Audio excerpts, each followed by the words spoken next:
우리가 오늘 함께 읽은 말씀인 누가복음 10장 30절에서 37절까지의 말씀은 누가복음 10장 1절로부터 이어지고 있는 말씀이라고 저는 생각을 합니다. 1장의 시작이 어떻게 되냐면 예수님께서 70명의 제자들, 이 70명을 왜 70명이라고 했느냐?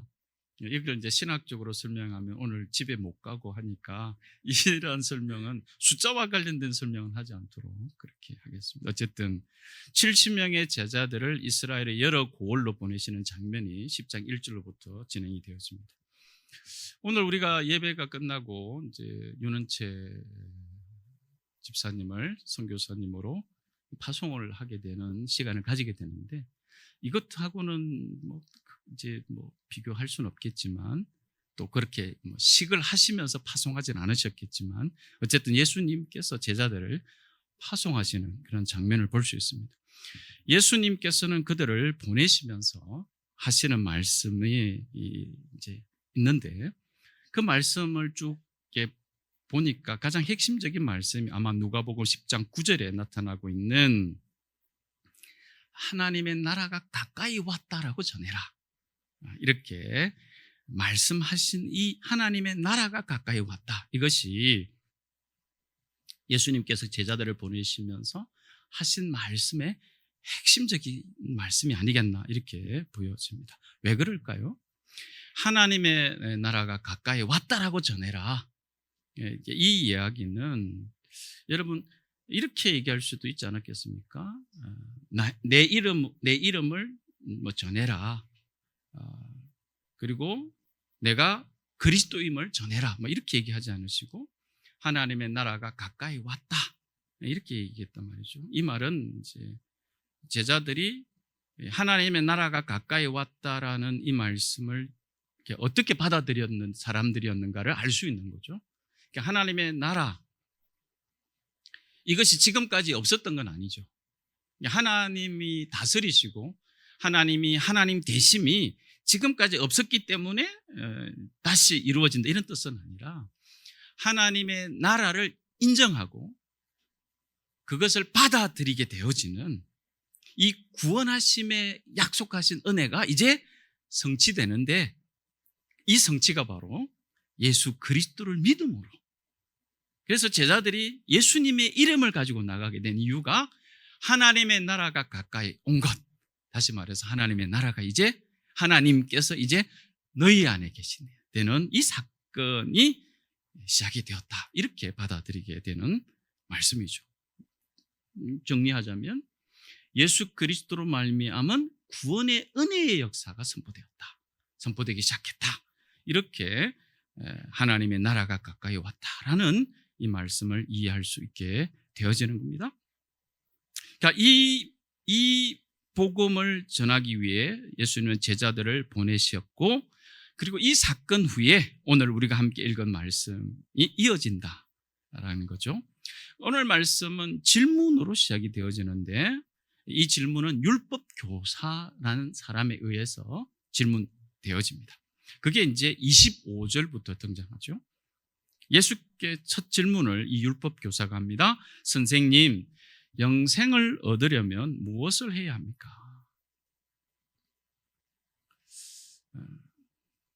앞에 나와 있는 사건하고는 너무 다른 질문이죠. 자, 성경에서는 이 질문 앞에 이렇게 기록합니다. 율법 교사가 예수님을 시험하려 했다. 이 시험하려 했다, 이 이유가 뭘까요? 그건 율법 교사의 질문에서 나오는 그의 태도가 보인다, 이런 얘기죠. 어떤 태도를 우리가 보아야 할까요? 그러니까 이 율법 교사는 예수님 자신 그 자체에 관심을 가지고 있지 않습니다. 예수님이 누구이신지, 예수님이 자신들을 향해 말씀하고 계신 것이 무엇인지 그 자체에 관심 있는 것이 아니라, 그가 가르치는 것이 과연 자신이 알고 있는 그 율법에 적합한가, 이 사람이 율법적인 사람인가를 알아보고 싶었다, 이렇게 볼 수 있는 것이 바로 예수님을 시험하려고 라는 이 말씀에서 우리가 추정해 볼 수 있는 내용이 되는 겁니다. 그러니까 예수님 자체에 집중하지 않는 거죠. 율법 교사가. 그래서 그의 질문이 이렇게 시작된다. 이렇게 본다는 거죠. 그래서 예수님께서는 아마도 그의 마음을, 이 율법 교사의 마음을 아셨는지 그 질문에 바로 대답하지 않으시고 이렇게 다시 질문하시죠. 율법에는 무엇라고 기록되었느냐? 너는 그것을 어떻게 읽고 있느냐? 또 다른 말로 좀 해보면 이런 말이겠죠. 율법에 대해서는 너가 잘 알고 있지 않니? 무엇을 해야 영생을 얻는다고 너는 알고 있는 거니? 이렇게 되물어 보시는 것 같습니다. 이 질문에 그 율법 교사는 율법에 기록된 대로 말하지요. 그의 대답은 이 율법 교사가 율법을 충실하게 알고 공부한 사람으로 보여지는 대답입니다. 자, 율법에는 내 마음을 다하고 내 목숨을 다하고 내 힘을 다하고 내 뜻을 다하여 주 너의 하나님을 사랑하라. 그렇게 말씀하셨고 또 그렇게 내 이웃을 내 몸과 같이 사랑하라 하셨습니다. 이렇게 말씀을 대답을 했죠. 이 대답에 예수님께서 뭐라고 반응하십니까? 옳다 이렇게 얘기했습니다. 네가 말한 것이 옳다. 그러니 그대로 행해라. 이렇게 얘기했다는 거죠. 예수님의 이 대답에서 율법 교사 입장에서 보면 좀 당황스러운 대답이지 않았을까? 그러니까 예수님께서 하신 말씀을 지금 제가 제 식대로 이렇게 보면 너 잘 알고 있는데 뭘 물어보니? 네가 지금 알고 있는 대로 하면 되지. 이렇게 얘기하신 거죠. 그러니까 율법으로 영생을 얻고자 하면 율법을 그대로 실천해야 되는 거죠. 100% 실천해야 되는 거죠. 그거 알고 있으니 이제 알고 있는 것보다 실천하며 살아야 되지 않겠니? 뭐 이렇게 되물어보시는 거죠. 자, 어쨌든 그랬는 율법 교사는 이제 예수님 앞에 좀 칭찬을 받았다고 여겨졌는지 어쨌든 조금 더 자신을 돋보이게 싶은 마음이 포함됐다고 성경을 읽어보면 우리가 그 뉘앙스를 알 수 있는데, 그래서 예수님께 두 번째 질문을 하죠. 그러면 예수님, 내 이웃이 누굽니까? 라고 물어보는 거죠. 이 말은 그렇다면 누가 나의 이웃이 되어 그를 하나님 사랑하듯 할 수 있겠습니까? 이렇게 묻는 거죠.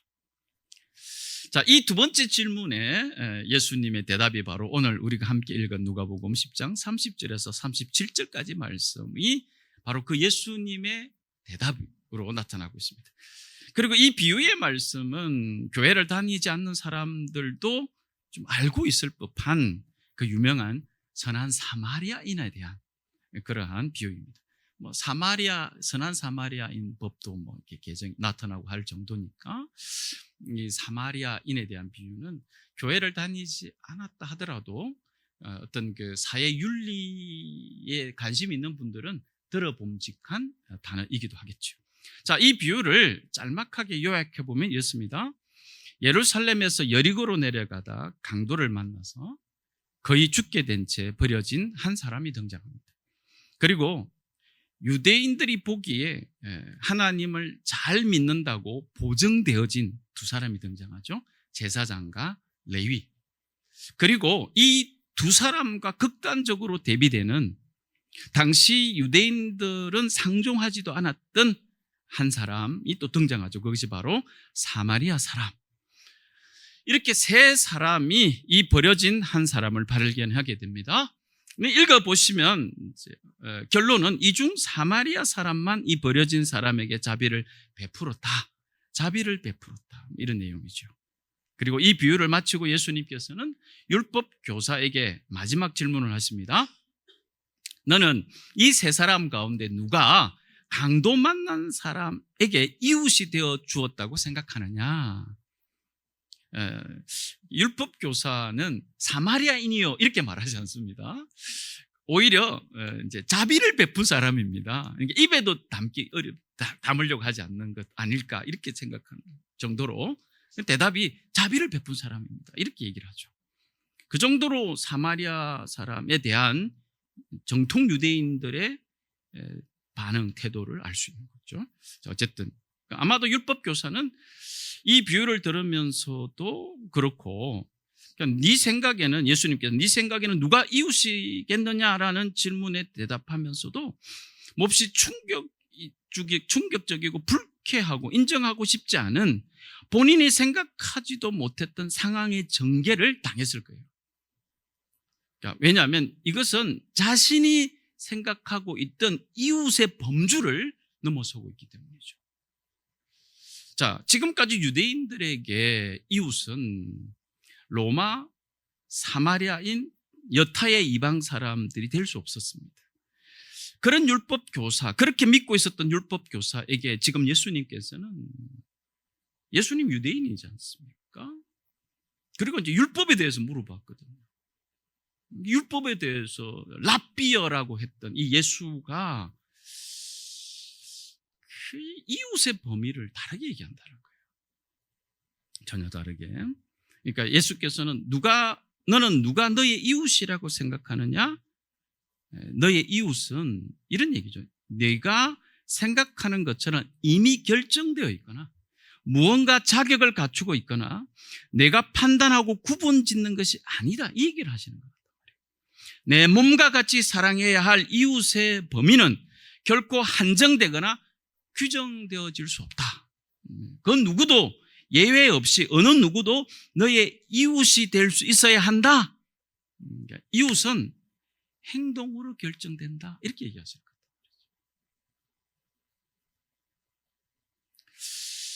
거예요. 물론 율법 교사 입장에서는 강도 만나 죽게 된 사람을 지나쳤던 제사장과 레위 사람에 대해서 당시의 상황이나 명분을 내세우면서 이런 항변도 할 수 있었을 거예요.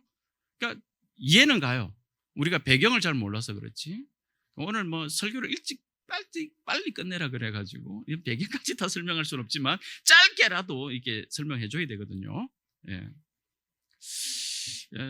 여러분, 이제 당시 예루살렘 성전에서 제사는 순번이 정해져 있었어요. 워낙 이제 제사장들이 많았기 때문에 순번을 따라서, 자신의 순번을 따라서 제사장은 제사를 집례하게 됐고, 또 레위인은 성전에서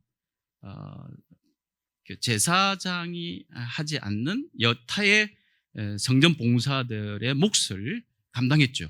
그리고 이 일이 끝나고 나면 제사장과 레위인은 빈손으로 돌아가지 않고 가족들에게 자신의 몫을 가지고 제사에 쓰였던 것들을 이제 이 제사장과 레위인들에게 손에 주는 거죠. 그래서 그거를 가지고 가족에게 돌아가서 함께 이제 가족도 부양하게 되어지는 그런 일이 있는 거죠.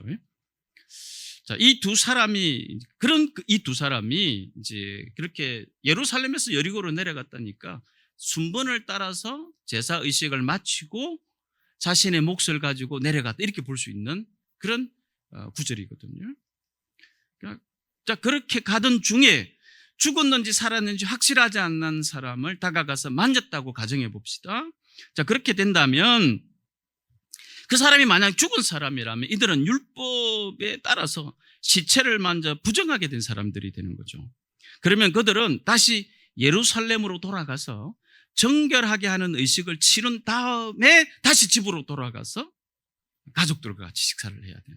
왜냐하면 그들이 가지고 있는 몫이 제사된 거룩한 음식이었기 때문에 부정한 채로 할 수 없어요. 그러니까 다시 정결 예식을 해야 되는 거예요. 그러니까 좀 상황이 복잡하게 된 거죠. 만약에 두 사람이 강도 만난 사람이 다가갔다가는 이 복잡한 일이 일어날 수 있는 거예요.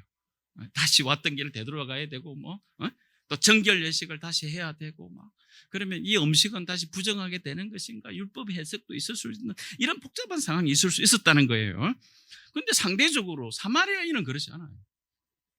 그러니까 율법 교사는 이렇게 항변할 수 있죠. 예수님, 사마리아 사람은 율법에 저촉되지 않으니까 그냥 갈 수 있지 않습니까? 라는 항변도 할 수 있었던 상황이라는 거예요. 그런 부분에 초점을 두고 있는 것은 아니에요. 그러니까 상황을 주님께서 전혀 고려하지 않으시는 것은 아니란 말이에요.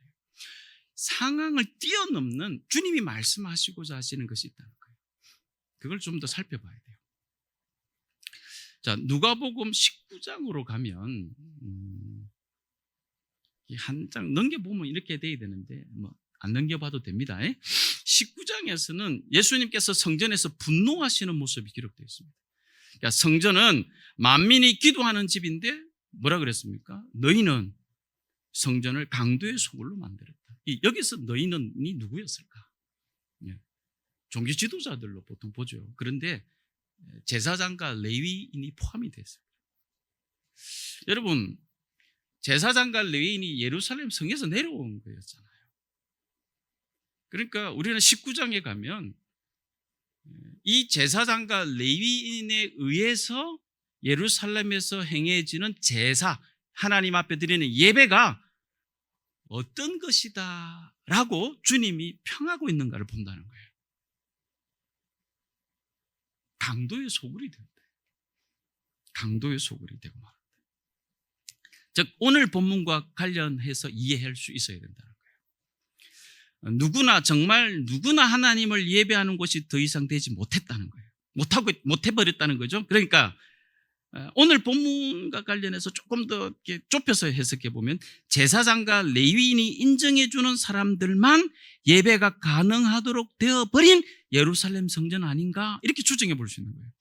그러니까 그 상황에서 그러니까 제사장과 레위인에 의해서 규정되어지는 사람들의 열려진 예배 이렇게 되어진 거고 그러니까 그 상황에서 힘을 가진 제사장과 레위인은 이 제 해석이에요.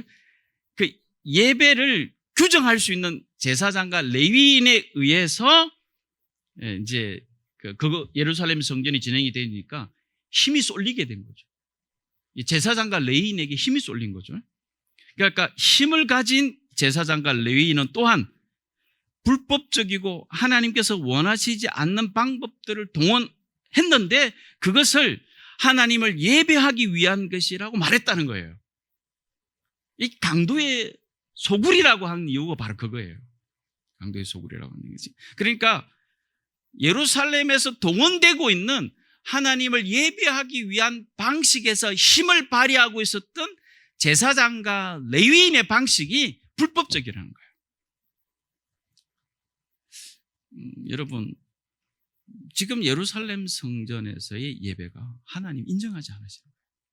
자, 그래서 다시 오늘 10장으로 넘어오면 제자들이 가서 하나님의 나라를 전하잖아요. 하나님 나라가 가까이 왔다. 성전의 개념이 바뀌는 거예요. 자, 예수 그리스도의 이름이 전해지는 곳에 성전의 개념이 새롭게 시작된다. 이렇게 봐야 돼요. 자, 그렇다면 빨리 끝내야 돼요. 자, 조금만 더 단디 들어봅시다. 무슨 얘기냐면 왜 성전의 개념이 바뀐 결정적인 단어에서 우리가 놓치지 말아야 될 게 뭐라고 그랬어요? 이웃의 개념이라고. 이웃의 개념. 그러니까 이런 말이죠. 오늘날도 우리의 이웃은 예배당 안에만 있는 것인가? 어쩌면 예배당 안에서조차 이웃이 없는 것은 아닌가? 이웃이라는 단어조차 생각지 못한 채 바쁘게 살아가고 예배만 드리고 있는 그런 것은 아닌가? 이렇게 돌아보게, 회상해보게 하는 그런 접근을 오늘 말씀을 통해서 볼 수 있는 거예요. 교우 여러분, 주님께서 제자들에게 병을 고쳐주고 귀신을 쫓도록 하신 것, 저는 지금까지 이것을 은사, 그리고 이러한 그 은사가 여전히 계속될 것인가, 이런 부분에 대해서 논란을 얘기하려고 하는 게 아니라, 자, 예수님께서 제자들을 보내시면서 병을 고쳐주고 귀신을 쫓도록 하신 것이란 말이죠. 여기서 우리가 놓치지 말아야 될 게 뭐냐면, 그것은 이웃의 필요에 함께 있어 주라고 하신 것에 대한 해석이 동반되어야 된다고 보는 거예요. 누구도 함께 있기를 끓였을 병들고 귀신 들려 삶이 부서져 있는 그들에게 이웃이 되어주는 행동으로 병고침과 귀신 쫓음을 그들에게 허락하신 것이라고 저는 본다는 거예요. 그렇지 않으면 무당들의 종교적 그런 술법들하고 그냥 병만 고쳐주고 병 고쳐주고 귀신 쫓아내는 것은 민간의 어떤 그런 종교 행위일 수도 있어요. 결정적으로 지금 뭐가 다른 거예요? 하나님의 나라가 가까이 왔다. 이 말은 뭐냐면 예수님께서는 제자들이 그러한 은사를 행할 때에 그런 능력만 하고 쑥 사라지는 것이 아니라 그들의 필요를 보고 그들의 이웃으로 그들과 함께 있어 주는 것, 이것이 바로 오늘 본문에서 누가 너의 이웃이 되어주는가라고 주님이 말씀하신 이 부분과 반드시 연결되어서 이해해야 된다라고 저는 확신하는 거죠. 자, 그래서 윤은채 선교사님이 가시는 곳에도 윤은채 선교사님은 먼저 그들의 이웃이 되어주기를 바랍니다. 그들의 필요에 하나님의 능력이란 병들고 귀신 들려 삶이 부서져 있는 그들에게 이웃이 되어주는 행동. 그래서 하나님의 능력이 바로 이러한 이웃이 되어주는 것에서부터 이해되도록 하는 그런 삶의 모습, 이런 모습으로 주어진 부르신 부름을 감당할 수 있었으면 좋겠다, 이렇게 생각합니다. 뿐만 아니라 여기에 살아가는 우리 모두도 누군가에게 이웃이 되어주도록 저는 하나님께서 능력을 부어주셨다고 믿습니다. 하나님이 주신 능력은 특별한 은사가 나타난다, 그렇게 한정하지 마시기를 바랍니다. 하나님의 능력은 믿는 저와 여러분의 것을 기꺼이 내어주고 사용하여 그의 필요에 반응할 수 있는 것이라고 저는 믿습니다. 왜냐하면 여러분, 이 사마리아 사람이 거의 죽게 된 사람의 필요를 위해서 제공한 것은 여러분 비용적으로도 보면 이게 만만치 않은 비용이거든요. 그러니까 노동자가 한 이틀 꼬박 일해야 될 그런 비용이죠. 여러분, 우리 한번 생각해 봅시다. 사마리아 사람이 어떤 연유로 거기에 갔는지는 모르지만 여러분, 여행을 떠난다 그랬을 때는 거기에 맞춰서 뭔가 경비들을 가졌을 거라고요. 그러니까 자기가 예산한 경비도 있었을 거라고요. 그런데 이런 돌발 상황이 벌어지게 되어지면 보통은 자신이 끝내야 될 여행에 이 돌발 상황 때문에 자기가 준비했던 것들을 지급해버리면 자기 여행을 끝낼 수 없으면 보통 어떻게 됩니까? 여행을 포기하지 않는 거죠. 목적을 포기하지 않는 거죠. 돌발 상황을 최소화하는 태도로 행동하는 거죠. 그러니까 이해가 안 가는 거예요. 아니, 굳이 이렇게까지 자기 돈을 이렇게까지 이런다는 거예요. 나는 이렇게 생각이 되는 거죠. 여기서 우리가, 그래서 저는 이러한 사마리아 사람이 이 강도 만난 자를 위해서 자기 것을 이렇게 내어줬었을 때에 이것은 무엇과 연결해서 이해할 수밖에 없느냐? 귀신을 쫓아내고 그다음에 병든 자를 고쳤었던 하나님의 능력이 나타남, 그러니까 그것을 그들의 이웃이 되어줌, 이것과 연결해서 이해하도록 하시는 것이라고 저는 생각합니다. 왜냐하면 제자들도 그것을 거저 주었거든요. 거저 주는 거거든요. 거저 받았으니까. 그러면 사마리아 사람을 통해서 뭘 느끼게 됩니까? 여기서 그가 하나님을 사랑한 사람인지는 나타나지 않아요. 그런데 우리에게 충분히 추정하는 거죠. 그가 있는 것들이 거저 나왔다는 것은 이것을 거저 받은 자의 모습으로 우리가 이 사건을 보도록 한다는 거예요. 그러니까 여러분, 제정신이 아닌 거죠. 사마리아 사람의 행동은. 만약에 오늘날로 얘기하면 이제 이렇게 해서 집에 돌아가면 집사람한테 이제 구박을 받죠. 이 돈 다 어떻게 했나? 막 이렇게 볼 수 있는 거죠. 어디다가 썼나? 막 이렇게 볼 수 있는 거죠.